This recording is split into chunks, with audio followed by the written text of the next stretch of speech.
Ťažko si predstaviť, že tieto štíty tu kedysi neboli a namiesto nich tu bola iba nevýrazná, viac alebo menej plochá krajina.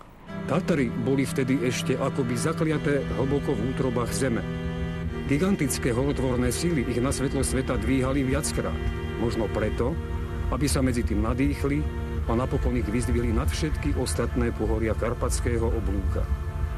O týchto pradávnych, ale aj nedávnych príbehoch bude rozprávať tento film. Napokon nás zavedie do súčasnosti, do obdobia, v ktorom jedným z najdôležitejších vývojových faktorov pozemských ekosystémov je človek.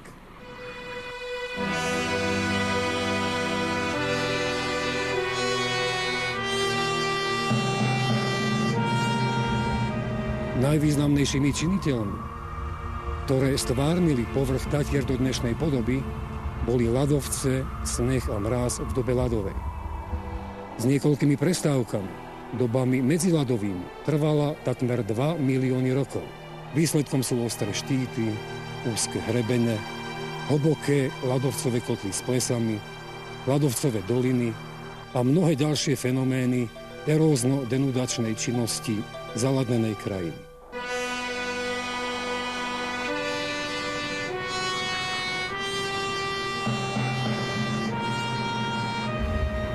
Pred 10 000 rokmi sa roztopili posledné tatranské ľadovce. Viditeľnou stopou je dnes v tatranských dolinách, tzv. Trógoch, ich priečny profil pretvorený do podoby písmena U.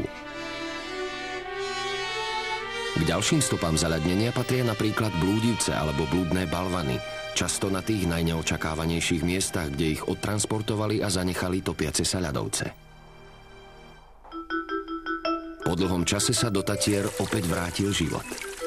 Teplejšie slnečné lúče rozohriali ovzdušie, zaktivizovali vodu a pôdotvorenie. Ich spolupôsobením sa začali formovať lesné spoločenstvá. Trvalo bezmála 7 000 ročí, kým sa do nadmorskej výšky okolo 1500 metrov rozšírili lesy s dominantným smrekom. O niečo vyššie aj s limbou a kosodrevinou.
Ako prvý vstúpil do tatranskej oblasti a ak istej do Tatier príbuzný súčasného človeka, človek neandertalský.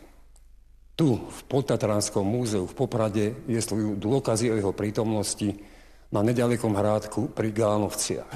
Najdôležitejší z nich je vyliatok z mozgovne, alebo tzv. Kamenný mozog, ktorý náhodne objavili pri ťažbe stavebného kamena na tamojšej Travertinovej kope.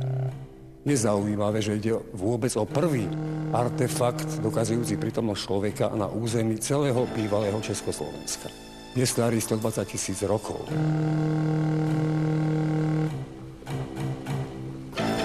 Ale čo sa skutočne stalo? Teplé termálne pramene boli už vtedy lákadlom pre pravekých ľudí. Neuvedomovali si však ich nebezpečie. Výpary jedovatých plynov, ťažších ako vzduch, sa držali nízko nad hladinou a pre neandertálsku ženu sa stali osudnými.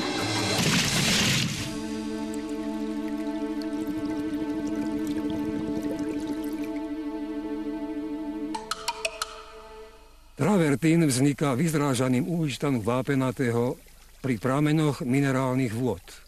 Rovnako ako obaluje stebla tráv, vyplnil aj mozgovú časť lebky nášho neandertálca.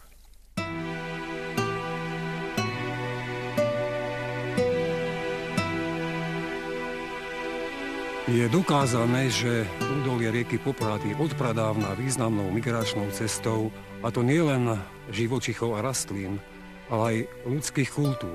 Poslúžila určite aj pastierom dobytka a oviec v mladšej dobe kamenej. V neskorej dobe kamenej sa otvorila novému kolonizačnému prúdu, ktorý sa nezmazateľne zapísal do vývoja tunajšej krajiny. Osedy sa tu nepretržite vytvára kontinuálna sieť osídlenia. Prelomové obdobie ľudskej civilizácie predstavuje objav bronzu a neskôr železa, ktoré umožnili rozvoj kovovýroby, čiže nástrojov, zbraní, nádob aj šperkov.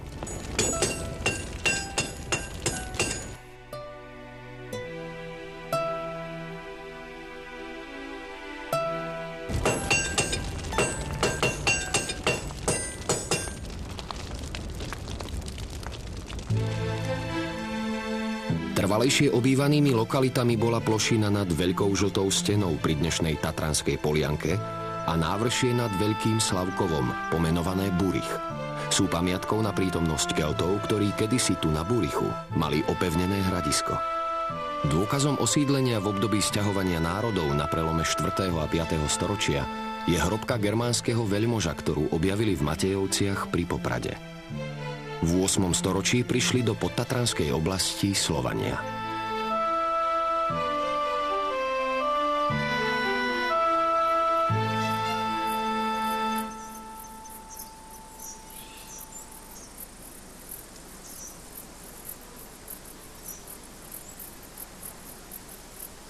Vzhľad krajiny v 14. storočí výrazne ovplyvnila tzv. Valašská kolonizácia. Valasi alebo pastieri oviec si svoje hospodárstva budovali na úkor lesov, ktoré klčovali a vypaľovali.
Boli to práve Valasi, ktorí obohatili naše územie o technológiu zúžitkovania ovčej vlny a mlieka, o ovčí syr, žinčicu a brinzu. Na poľskej strane Tatier to vyzeralo podobne. Dominantnou sa stala goralská kultúra. V lete sa na vysokohorské Salaše sťahovali celé rodiny goralov.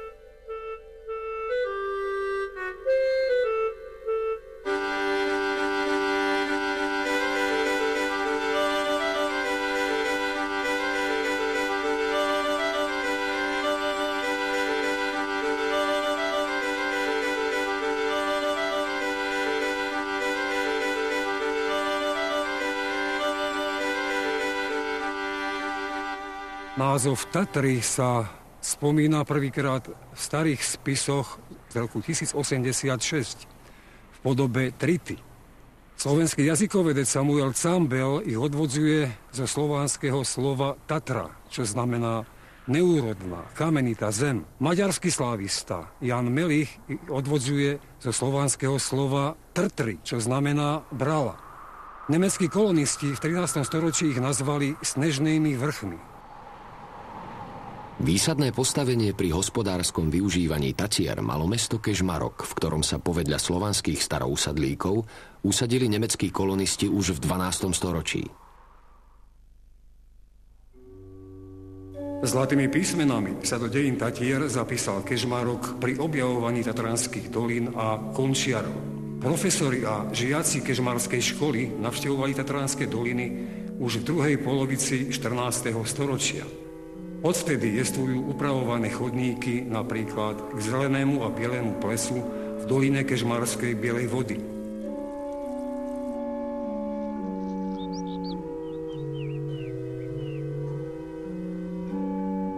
Veľký vplyv na orientáciu Kežmarského lícea smerom na prírodné vedy mali populárne články bývalého žiaka, neskôr priekopníka objavného horolezectva Dávida Fröhlicha.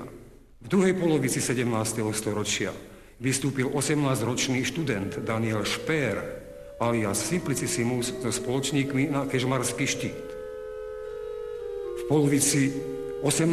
storočia uskutočňoval objavné exkurzie do tatranských dolín vtedajší rektor Kežmarského lícea Juraj Buchholz mladší.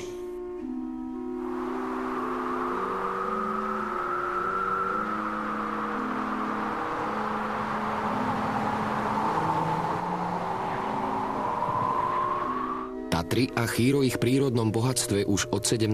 storočia privábili mnohých európskych vedcov. Poznatky, ktoré uložili do mnohých vedeckých článkov a kníh, už v tom čase charakterizovali Tatry ako zdroj prírodného bohatstva. Z najznámejších treba spomenúť Baltazára Haketa, historika baníctva a geológa,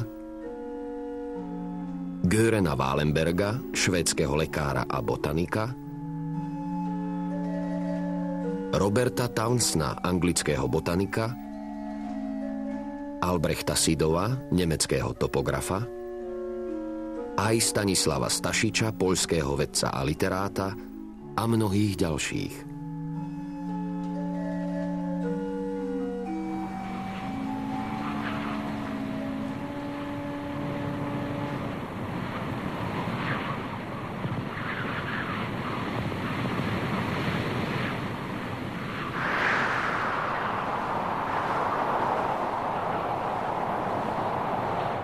Pri ťažlivej kráse snežných hôr neodolala ani pani Kežmarského hradu Beata Laska, zaslobodná Koštieľeska. V roku 1565 sa v sprievode kežmarských mešťanov a profesorov Kežmarského lícea vydala do okolia Zeleného plesa v doline Kežmarskej Bielej vody. Táto udalosť sa v tatranskej spisbe hodnotí ako prvý známy výlet v histórii návštev Vysokých Tatier. Je možno zvláštne, že ho iniciovala práve žena. V stručnej správe v tzv. Kežmarskom registri sa o tom hovorí. Beata Laska našla veľké zaľúbenie v tomto kraji a na Turíce roku pána 1565, sprevádzaná početným sprievodom mešťanov Kežmarčanov, sa odviezla do hôr. Žiaľ, správa nič nehovorí o tom, čo ju čakalo po návrate. Podľa jednej z legend ju márnivý manžel, poľský šľachtic Hieronym Lasky, dal po výlete uväzniť v hradnej veži.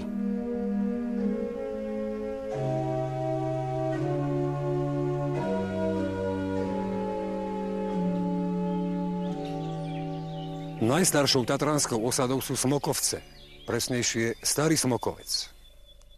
Jeho vznik sa spája s rokom 1793, keď miestny zemepán grof Štefan Čáky dal neďaleko tejto kyselky postaviť drevený zrub, aby mal kde prenocovať pri svojich polovačkách. Veľkoslavkovský farár Tomáš Maukš ho o 2 roky neskôr presvedčil, aby dal postaviť ďalšie budovy, avšak nie už iba pre seba, ale aj pre príležitostných hostí.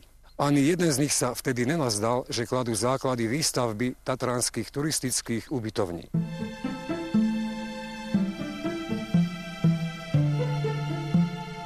Súbežne s výstavbou ubytovní v Tatranskom podhorí vznikali vysokohorské útulne a chaty.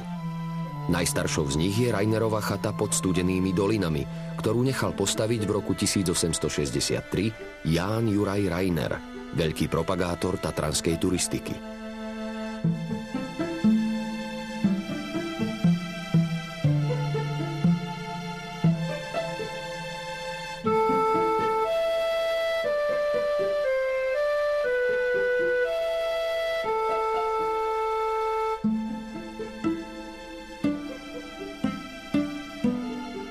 Turistika ožila koncom 19. storočia, keď sa do Tatier podarilo zaviesť verejné dopravné prostriedky. Predovšetkým výstavba Košicko-Bohumínskej železnice, ktorú postavili v roku 1871, urýchlila vznik mnohých turistických lokalít. Rozvoj Tatier sa už zastaviť nedal. Kriváň kedysi považovali za najvyšší vrch Tatier. Tento názor zastávali najmä Liptáci, pretože takto sa im javil od západu. Spišiaci, najmä Kežmarčania, považovali za najvyšší Lomnický štít, pretože takto sa im javil od východu. Dnes vieme, že nikto z nich nemal pravdu. Podrobné výškové merania ukázali, že najvyšší štít Tatier je Gerlach s výškou 2655 metrov nad morom. Hoci je Kriváň približne o 160 metrov nižší ako Gerlach, má iné prvenstva. Kriváň sa do dejín Slovenska zapísal tradíciou národných výstupov. Už Štúrovci opisovali Tatry ako symbol odolnosti, statočnosti a tatranskú prírodu ako najvzácnejší šperk. Nie náhodou sa Kriváň stal symbolom Slovenska a národná hymna, ktorú napísal Janko Matuška v roku 1844, sa začína veršom Nad Tatrou sa blízka. S rozvojom turistiky sa vynorili viaceré nové otázky. Medzi nimi dominovala najmä otázka výstavby nových turistických zariadení. Avšak čoraz nastojčivejšie sa ukazovala aj potreba osvetovej, náučnej a badateľskej práce. Už v druhej polovici 18. storočia sa otvorili aj niektoré otázky ochrany prírody.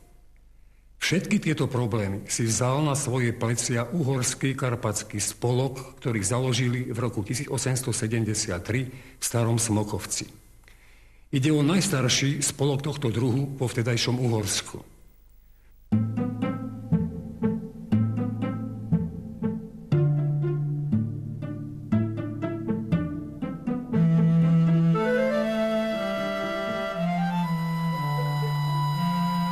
Členovia Uhorského karpatského spolku podporovali turistické, kúpeľnícke, športové a iné využívanie Tatier. Sústredili domácich horských vodcov, školili ich a vážne sa začali zaoberať záchranou ľudí v ťažkých horských podmienkach. Tu niekde vznikli prvé úvahy o založení Tatranskej horskej služby.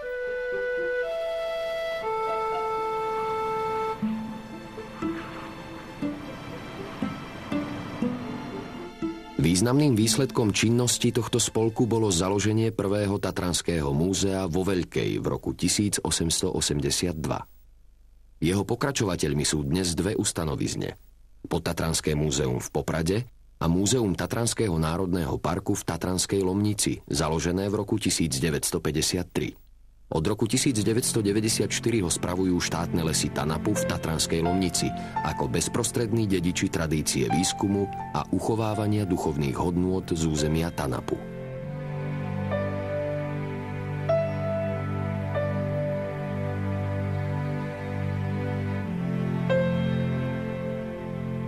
Priekopníkom klimatickej liečby plúcnych chorôb, a to nielen v Tatrách, ale v celom niekdajšom Uhorsku, bol doktor Mikuláš Zonták starší. Zo zahraničia si priniesol skúsenosti a sen mať takú liečebnú, aké boli vtedy napríklad v talianskom Meráne alebo vo švajčiarskom Davose. Začal sa mu uskutočňovať v roku 1876,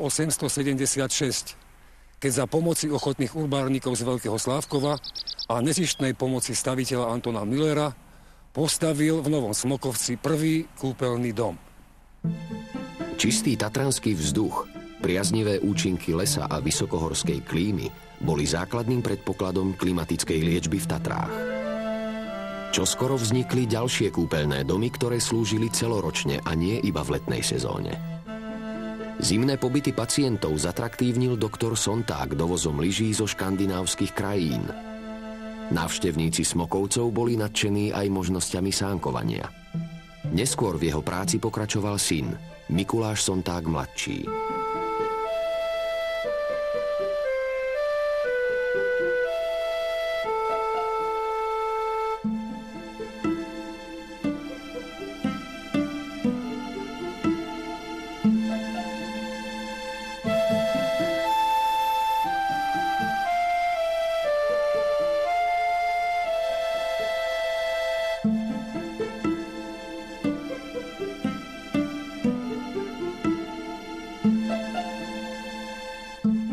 Majiteľ Mlynickej doliny, statkár z Liptovského svätého Jána Jozef Sentivány, bol predvídavý muž, keďže už rok po výstavbe Košicko-Bohumínskej železnice, teda v roku 1872,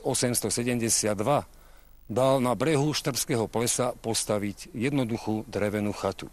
A iste bol aj dobrosrdečný, pretože v zápäti ju sprístupnil turistickej verejnosti.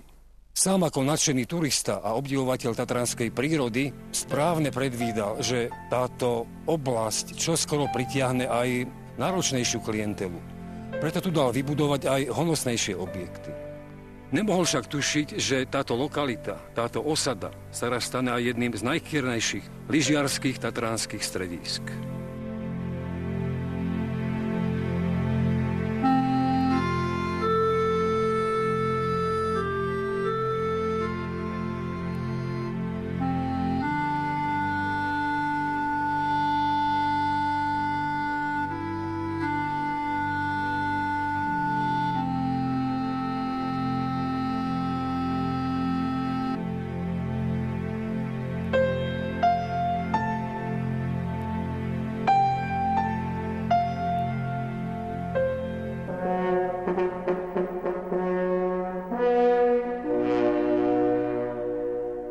Trvalú pečať, hlavne v Javorínskej oblasti, zanechal pruský magnát knieža Christian Kraft zu Hohenlohe-Öhringen.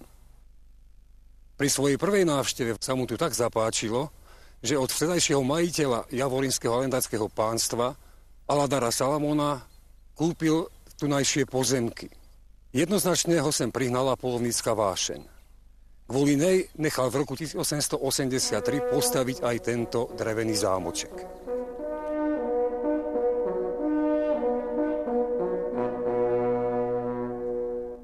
Nechodil sem však len kvôli poľovačkám. Láska až za hrob, tak možno označiť jeho vzťah k poľskej herečke neurodzeného pôvodu Otýlii Dampskej. Zámoček bolo miesto, kde sa s ňou mohol stretávať napriek nevôli rodiny. Aj pochovať sa dal v nenápadnom hrobe vedľa nej.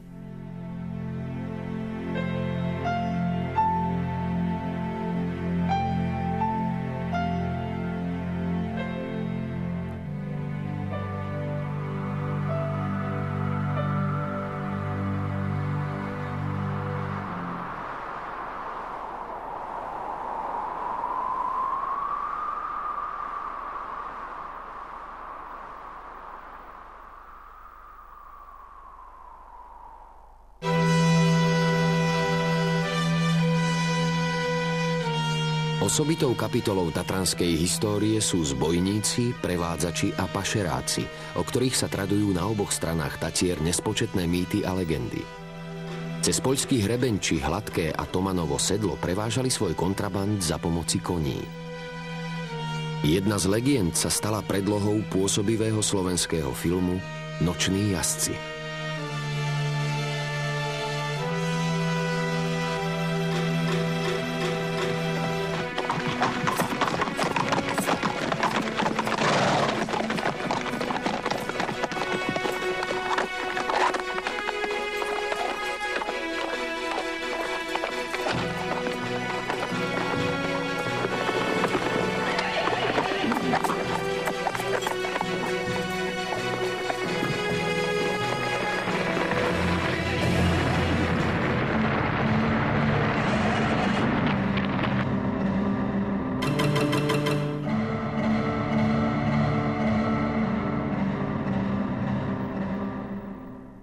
Až do skončenia prvej svetovej vojny neestovali v Tatrách stále a už nie vôbec jednoznačné štátne hranice. Oravská, Liptovská, Spišská časť Tatier patrila Uhorsku, severná podhalanská časť Rakúsku, vtedajšej Rakúsko-uhorskej monarchie. Až po jej rozpade, po vzniku Československej republiky a nezávislého Poľska, sa táto otázka začala vyhrocovať a vyústila do vážneho medzištátneho sporu.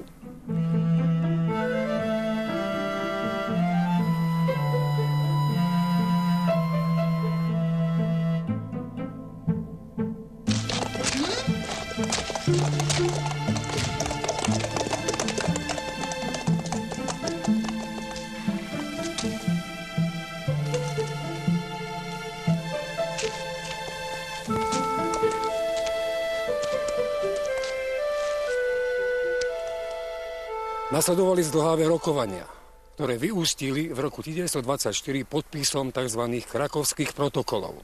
Ich súčasťou bola aj myšlienka zriadiť v Tatrách pohraničný národný park. K zrodu národných parkov v tej dobe nedošlo, a to najmä z dôvodu odporu vlastníkov pozemkov. Tatranské národné parky vznikli až po druhej svetovej vojne. Na území bývalej Československej republiky v roku 1948 Tatranský národný park a na území Poľskej republiky v roku 1954 Tatranský park národový. V súčasnosti sa Tatranský národný park rozkladá na území západných, vysokých a belianských Tatier. Jeho rozloha je takmer 74 000 hektárov. Tatranský park národový spravuje územie o rozlohe vyše 20 000 hektárov.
Vznikom národných parkov začala éra zákonnej ochrany Tatier ako unikátneho vysokohorského spoločenstva rastlín a živočíchov, živej a neživej prírody.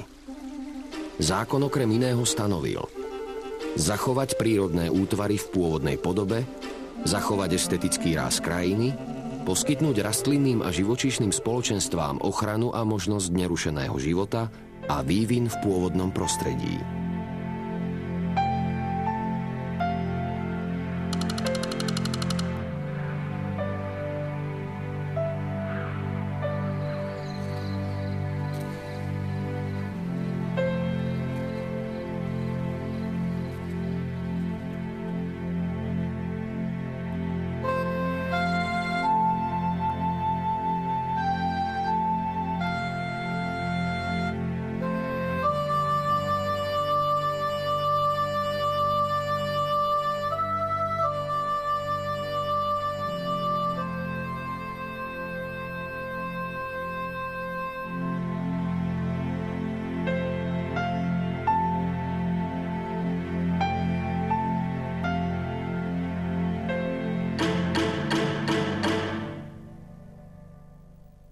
Pohyb v horách je od dávna spojený s nehodami.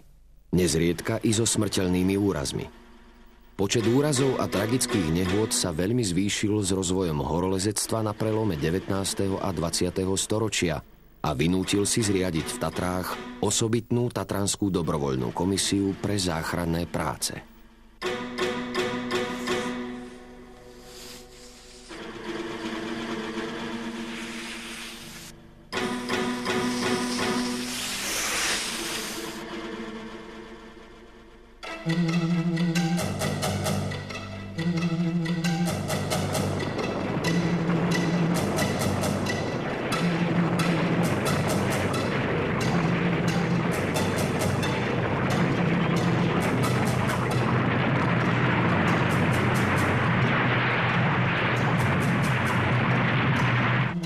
Po prvej svetovej vojne prevzal na seba úlohu zorganizovať horské vodcovstvo a záchranárstvo Klub československých turistov, neskôr Klub slovenských turistov a lyžiarov.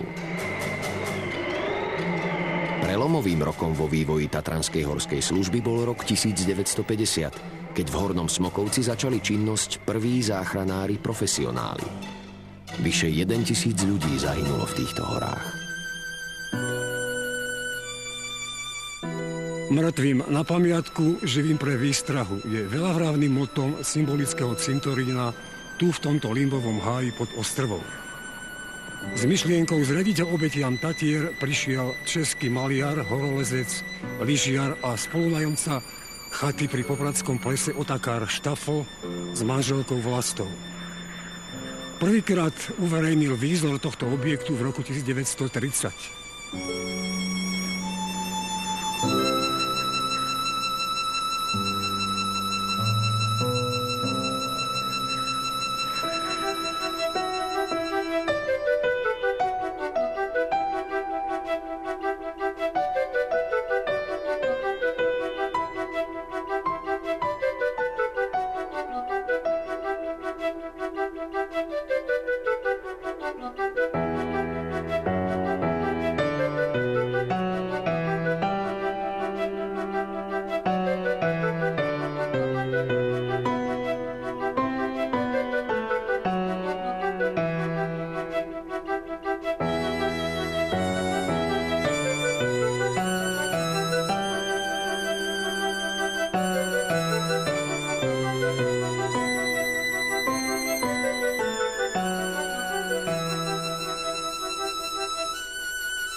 Nie len v živote ľudí, ale aj v živote lesov dochádza veľakrát k veľkým katastrofickým zvratom. Na južných stranách Vysokých Tatier ich spôsobuje najmä studený padavý vietor s miestnym názvom Tatranská bóra. Naposledy svoje deštrukčné účinky prejavila v novembri 2004 a zanechala po sebe rozsiahle vývratiska na výmere vyše 12 000 hektárov.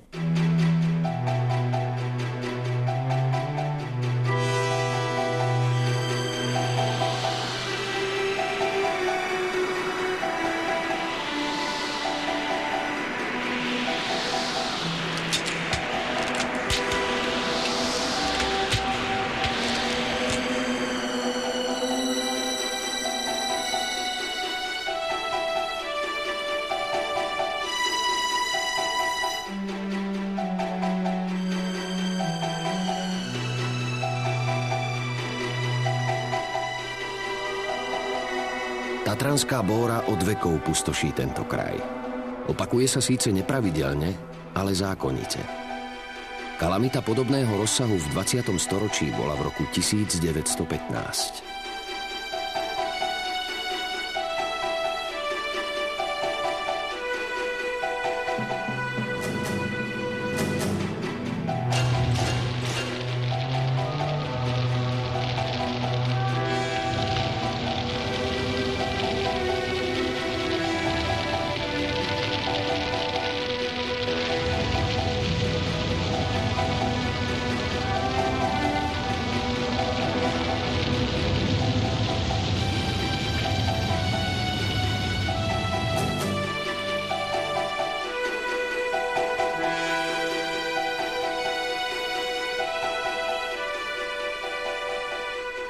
Následky veternej kalamity v novembri 2004 sa neprejavili iba vo zvýšenej požiarovosti.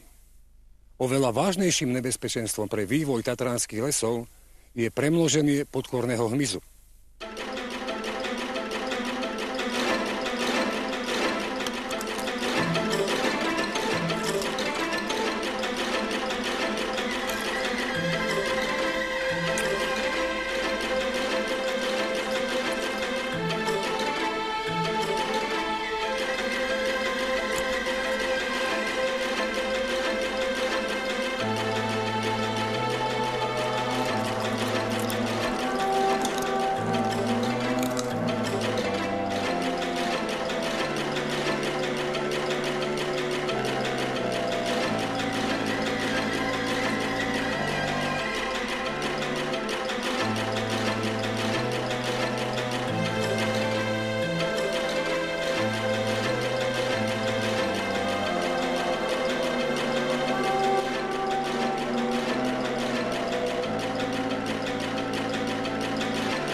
Všetko nasvedčuje tomu, že koleso času sa závratne zrýchluje. Neuberá sa však žiaducím smerom.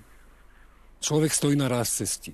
Na jednej strane sa nechce vzdať technických vymožeností, civilizačných návykov a pohodlia.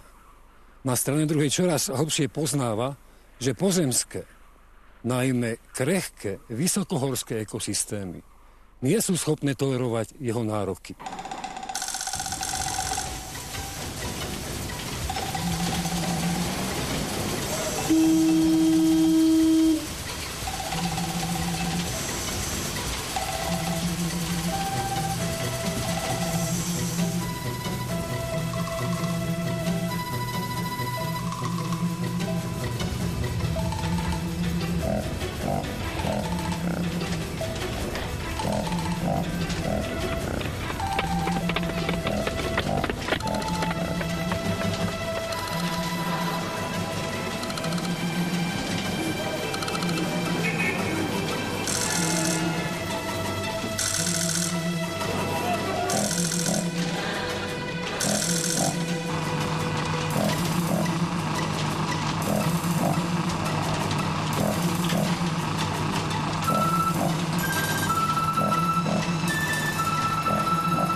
Príhody tatranskej prírody nech nás nezastavia v úsilí zachovať tento náš svetový klenot.